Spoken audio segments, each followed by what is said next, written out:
Hello everyone, my name is Dr. Muhammad Tajuddin bin Muhammad Rasti. I'm a professor of architecture at a local university in Malaysia.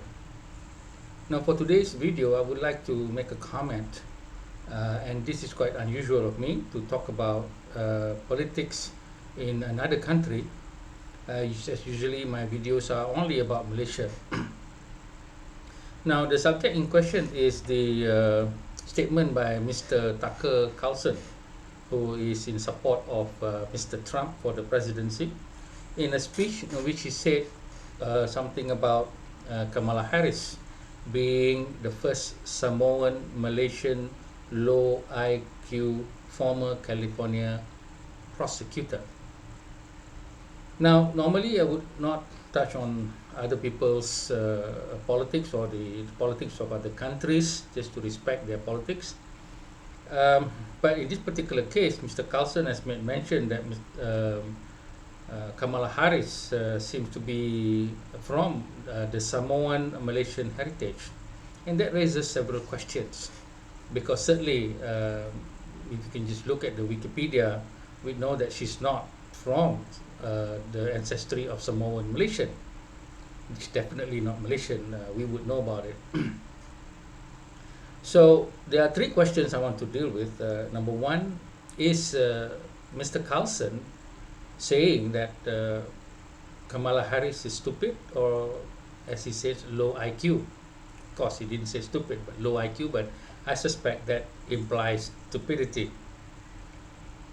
Secondly, is he making a mistake? And if he's making a mistake about the ancestry of Kamala Harris, who actually is the one with the low IQ? That's the second question. The third question is, why drag the ancestry of a person? Like at this moment, he's saying Samoan Malaysian, and why did Samoa and Malaysia came into his mind? Is it to imply that both Samoan and Malaysians are also of lower IQ? So these are the three questions that I will deal with. But before dealing with them, I would like to explain a little bit of my background and my relationship with the United States. Now, ladies and gentlemen, I studied at primary school and secondary school in Malaysia. And after the Malaysian Certificate of Examination, I was awarded a scholarship to the United States for 6 years, of which 2 years I had spent at the University of Wisconsin, Green Bay. Became a Green Bay Packer fan. And after that, I transferred to the University of Wisconsin, Milwaukee. This was from 1980 to 1986. So 1980 to 1982 at Green Bay, 1982 onwards to 1986 in Milwaukee, where I completed my Bachelor of Science in Architectural Studies, as well as my Masters of Architecture there. Many people ask me, because of my views about Islam and my views about politics, which is different from most Malays and most Muslims, where did it all come from? And I would always say that partly, or a majority of it, actually came from the United States.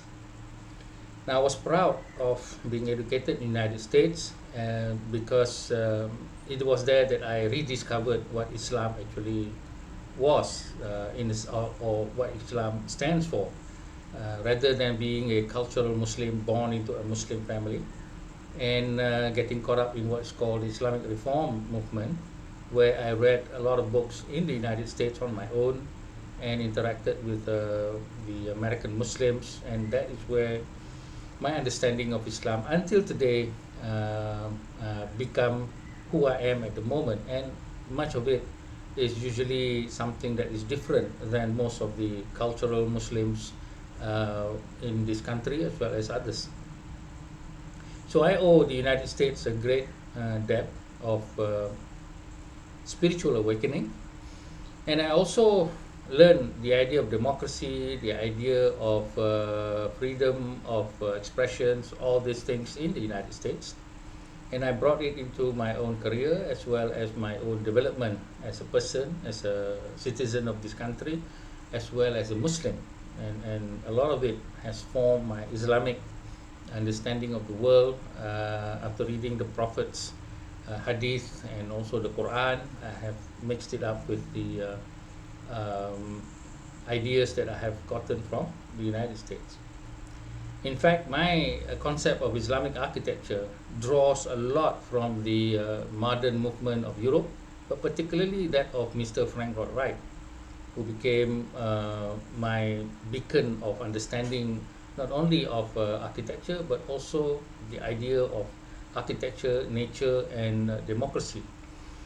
Also, the writings of Mr. Louis Sullivan affected a lot of my thinking until now as a professor of architecture, where I had developed the idea of reconstructing Islamic architecture along the lines of majority of what Wright and Sullivan was saying. Now, although I have been criticized by many Muslim architects and academics in saying that my thoughts are not quite correct because I am following a kafir understanding of architecture, I said in Islam, knowledge is not considered kafir or not kafir. So many of these Muslims are very anti-Americans, and they would always look at America in the negative light.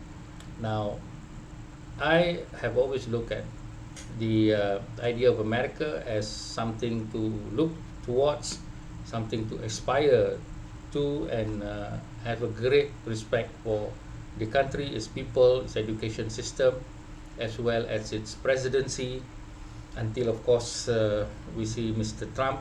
That one is an exception. But when Barack Obama became president, that was the time that I really felt America was really the beacon of understanding human dignity, in the sense that not looking at identity politics. And then after that, we see an Indian Prime Minister in the United Kingdom. So we see that the Western world is actually championing what I would term as the dignity of humanity. But with the arrival of Mr. Trump and his politics of identity, it set back a lot of things of what I have thought about what America could be. But I still hold a great respect for America, Americans, and their system. Now we come to Mr. Tucker Carlson's statement about Kamala Harris, the Vice President of the United States and also the candidate for President. He said that Kamala Harris, the first Samoan Malaysian low IQ former California prosecutor. And so I would like to ask the first question here, or I would like to address the first question here. Is Mr. Carlson implying that Kamala Harris is a stupid person or a person of a very low IQ? Now, to say something like that must be something of a reflection, because Mr. Tucker Carlson himself has made the mistake of associating the ancestry of Kamala Harris.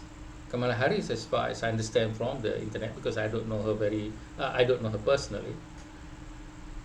He said that she hails from Tamil Nadu, something of an Indian origin, of which we Malaysians are aware of in terms of we have Indians in our country, and also Jamaican heritage. So certainly not Samoa and Malaysia. Now, if Mr. Carlson, whether he made it a mistake in a sense of a mistake that shouldn't really be made, because as I said, she's such a important personality, as well as the internet and other sources of information are readily available. It's not that difficult to look up and say that she's not from Samoa, Malaysia. So here raises a question, who actually has the lower IQ? That I will leave people with that. Number two, now if we were to look at the idea that if he was making the mistake that Kamala Harris has a very low IQ again, then how do we explain the rise of Kamala Harris in relation to her career? If she has such a low IQ, then how was she able to excel in her studies at a prestigious university, and then was appointed Attorney General, and before that her career in the legal profession? If she really has a low IQ, and she had graduated from the universities in uh, America, then that brings the question: how could uh, American education system produce or allow such a low IQ person to excel, and also bring forth the question of how low is the legal profession in terms of their IQ in allowing such a person like Kamala Harris to become one of the top positions. Of course, people can say things about, well, you know, in politics anything can happen. You can appoint anybody and everybody. But I have looked at the parents and also grandparents of Kamala Harris. I do not see any political ties like some of the families that became president in our country. For instance, Mr. Kennedy. I find that Mr. Kennedy has, although he's said to be a very good president, but certainly we could not ignore the fact that his family is well connected economically and also politically. So that may be a reason why he was very successful to become the president. But in terms of Kamala Harris, I think from where I'm standing and from where I have listened to what she says, I do not think that she has a low IQ. And this is something that can be simply reflected when you listen to a person speak, and the tone and the manner and the facts that is brought to the front. You could see, I could listen to someone for 5 minutes and I know this person is something to say and should be respected. I can listen again to people like Carlson and know that this person, well, there's something not right about him. And so also Mr. Trump, when I listen to the way he belittled people, the way he put down certain people's ancestry, and then just say a lot of things which I think is demeaning. And for me, to be a leader, if you don't respect people's dignity, then you're a poor leader indeed. Even though you may be one of the richest men in the world, I don't think the wealth comes into the soul of the person. And if we do not have, well, what we call the right soul, then how can we be the leader of humanity? America is not only electing a president for its own country, but it's also a leader of the world because of its wealth and military power. Most people have to take into account that America has a large influence in the world. Now, different from me, I respect America for what it stands for. Whether it has wealth or military power, these are not important to me. What is important is the education system and the people themselves who have been what you call nurtured within the idea of freedom, the individual rights of the individual. Except that in Malaysia, I always say that yes, the rights, civil liberties, but then must come with adab. Adab means manners. Manners is something which is a high form of spirituality and humanity. If you don't have manners, you do not know how to speak appropriately, then it reflects very much on your soul and therefore also on your upbringing. And this would not suggest a leadership that is very good. Now, the third question is that by saying and equating the low IQ, the so-called low IQ of Kamala Harris and Samoan Malaysian, is Mr. Carlson trying to say that Malaysian also have low IQ. Now, I'm not going to engage in a debate about who's cleverer in terms of IQ. I don't believe in any kind of evaluation exercise. Being an academic, I know the weaknesses of a lot of evaluation. because evaluation depends on who actually created it, in what context, within what culture, and that actually is not really a test of anything.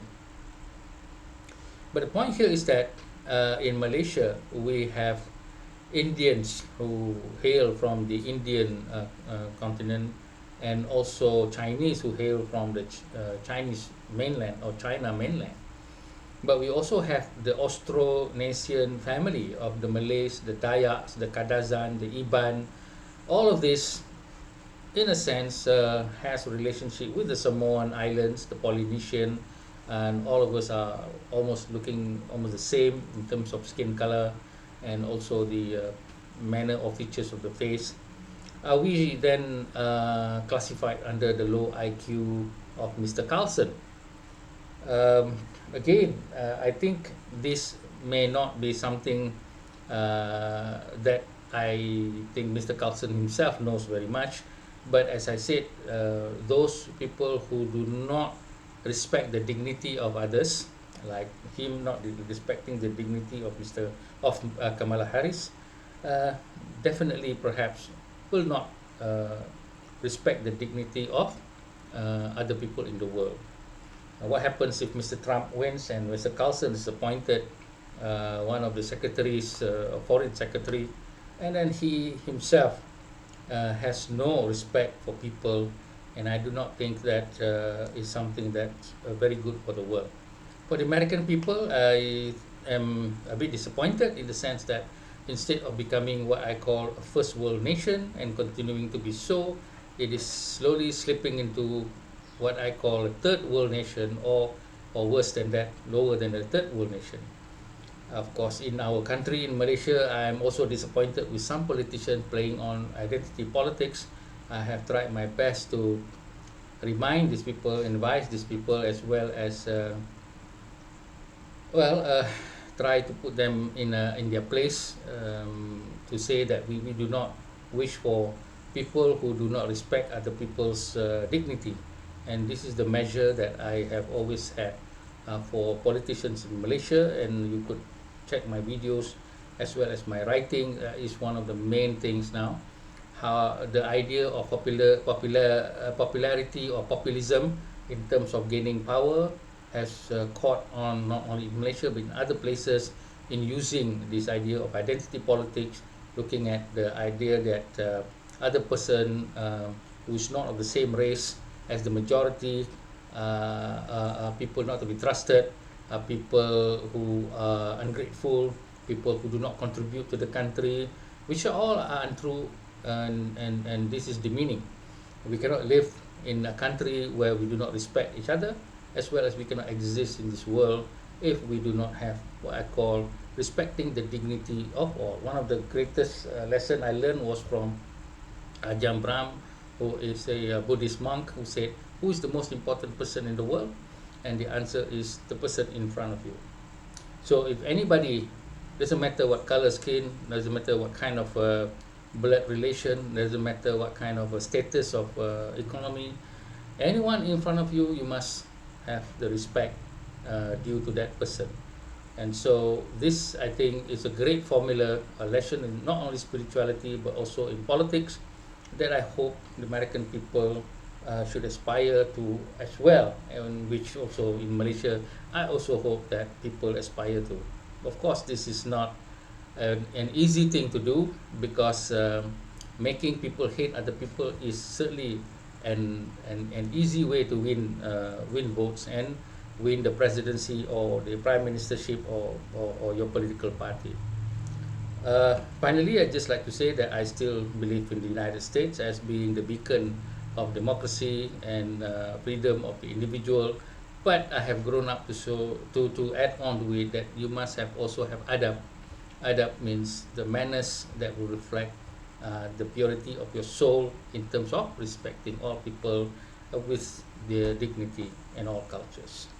With that, thank you very much.